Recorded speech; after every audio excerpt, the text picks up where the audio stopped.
Dia lagi sendiri.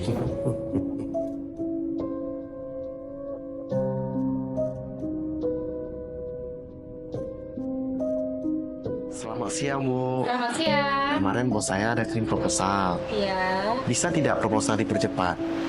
Oh iya, Bu. Ini ada titipan dari bos saya. Mau diterima ya, Bu? Stop gratifikasi merupakan wujud kehormatan dan integritas.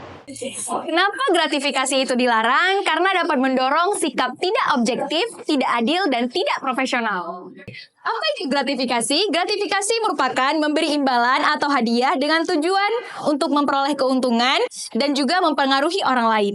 Stop korupsi, jangan tergiur ya.